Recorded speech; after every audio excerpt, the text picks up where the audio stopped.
السلام عليكم ورحمة الله تعالى وبركاته. اللهم صل على سيدنا محمد وعلى آله وصحبه وسلم تسليما.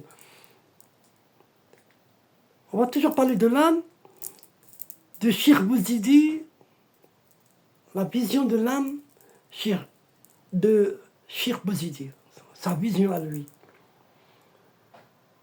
Il distingue 3 maladies subtiles de l'âme qui empêchent la paix intérieure, qui est très important, la paix intérieure. L'âme cherche à être aimée et respectée. Tant que tu cherches à être vu des hommes, ton cœur restera aveugle aux lumières d'Allah subhanahu wa ta'ala. L'amour excessif des causes matérielles. Même en prière, on se fie d'abord aux causes. Même en prière, argent, travail.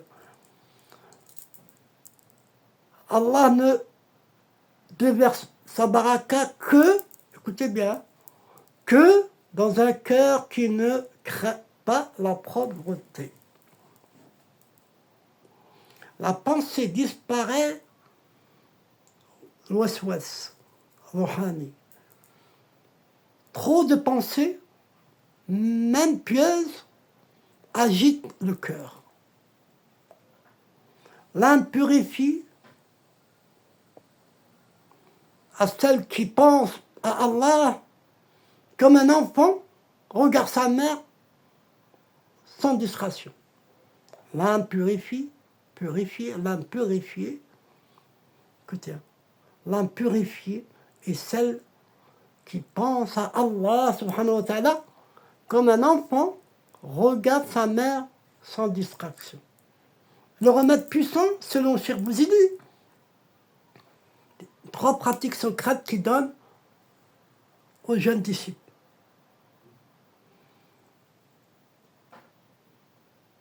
Al-Bukia al-Qalbi. Al-Bukia al-Qalbi, on va dire ça en français, les larmes du cœur.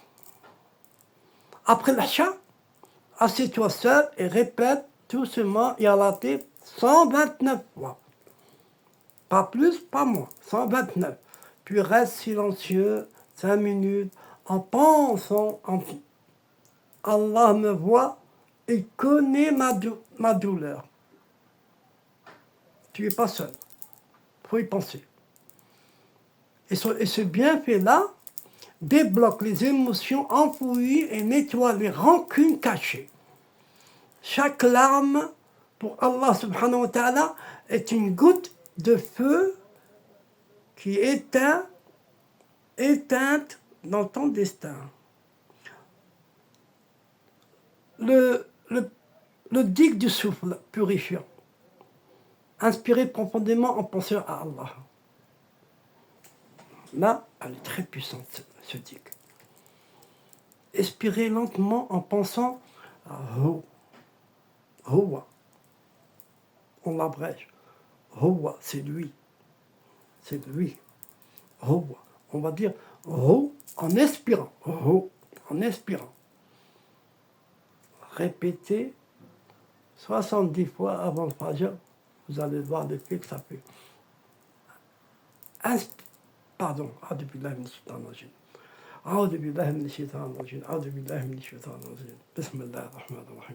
Inspirez profondément en pensant à Allah. Quand vous dites Allah, inspirez. Et quand vous expirez, dites Oh. Allah. Mais dans le cœur, hein. Vous inspirez et Allah à voix haute. Allah. Allah.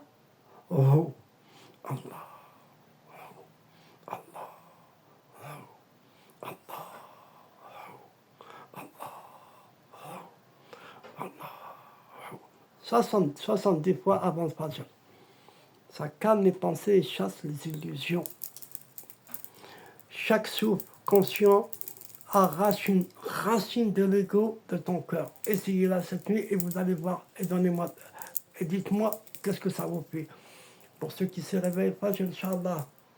Inch'Allah. Inch'Allah. Ceux qui ne se réveillent pas dans le Fajr. Pourquoi ils ne se réveillent pas dans le Fajr?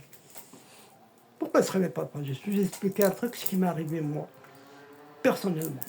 Pour ne pas faire de la médisance. Parler sur les gens. C'est ce qui m'est arrivé. Moi, à un moment, je me réveillais, ça fait très longtemps, je ne me réveillais pas au Fajr. Je faisais toutes mes prières. Et je faisais même Qiyam al-Lil, même la nuit, je priais la nuit. Et je faisais du dik, la nuit. Mais je ne me réveillais pas le Fajr. Alors là, je me suis posé des questions. Mais il y a très longtemps. Et un jour, c'était même pas pour moi. J'ai pris une personne, je suis un raqi. Allah, c'est la vérité ce que je vous dis. Hein. Et il y a un shaitan qui a parlé à travers cette personne, celui qui était malade.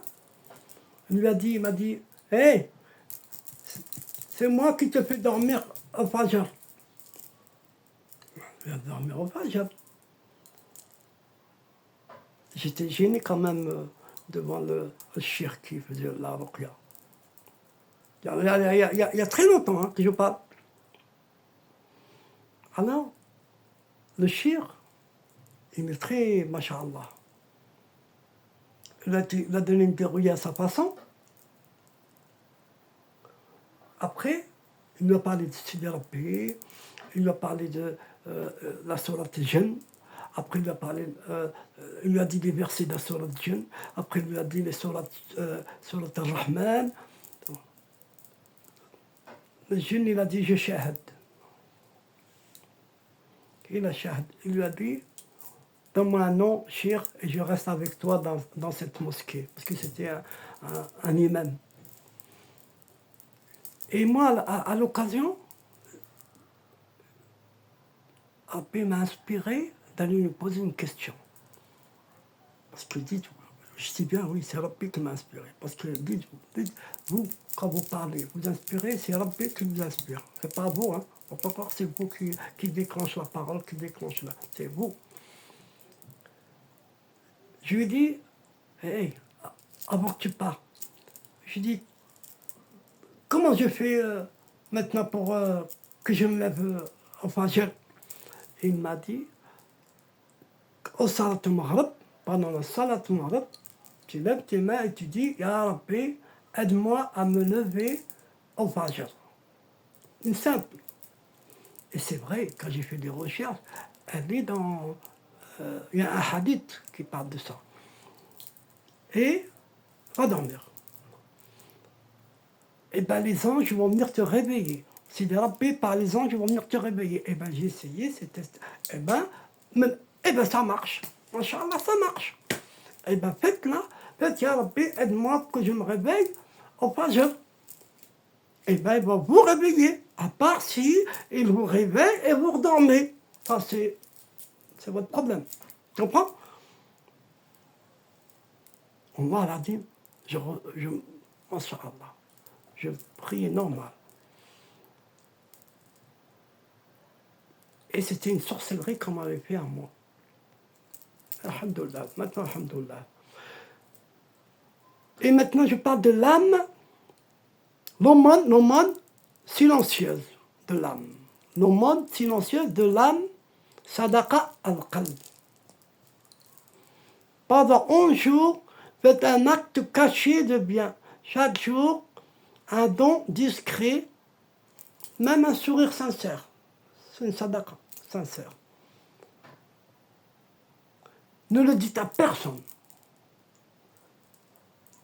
que vous avez fait une sadaqa. Ne le dites même pas.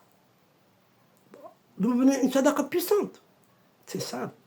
Mettez un billet de 5 euros dans une enveloppe, vous mettez le nom et allez mettre dans la boîte aux lettres de la personne que vous connaissez qui a un peu besoin d'argent. C'est tout.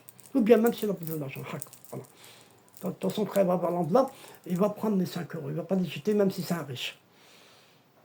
et ne mettez pas votre nom. Il n'y a que Rabbi, il faut qu'il sait que c'est toi qui as sadaqa, même pas la personne à qui il a reçu. Elle n'est pas puissante cette sadaqa, elle est très très très très très puissante. Oh, elle vous rapporte à du bien, du bien, du bien, du bien, sur du bien, sur du bien, masha'Allah. Et elle vous évacue, elle vous empêche les problèmes. Elle vous empêche. Chaud. Il a dit, sadaqa, chaud, écoutez, sadaqa, Allahu a'lam, c'est les savants qui disent, hein. Allahu a'lam, al-zid fil amal. Et elle peut rajouter dans votre vie. Vous devez avoir un accident ce jour-là. La sadaqa, elle vient, elle empêche l'accident. Masha'Allah. Masha'Allah.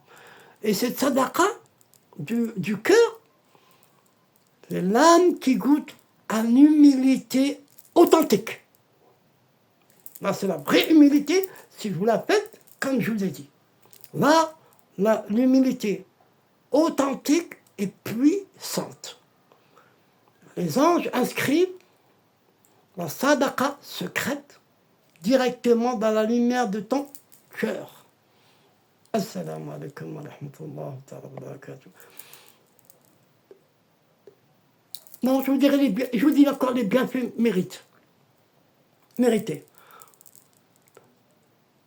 Paix intérieure progressive dès le 4e jour du rituel de 11 jours. Rêve lumineux, beaucoup voient des symboles ou des visages paisibles. Masha'Allah. Augmentation du tawakkul, le cœur cesse de craindre la pauvreté. Protection invisible. Le shir disait que les anges entourent celui qui répète Ya Latif avec sincérité. Ouverture subtile, al-fath ruhani. L'âme commence à sentir les intuitions inspirées. Assalamu alaikum wa rahmatullahi wa barakatuh. Alhamdulillah.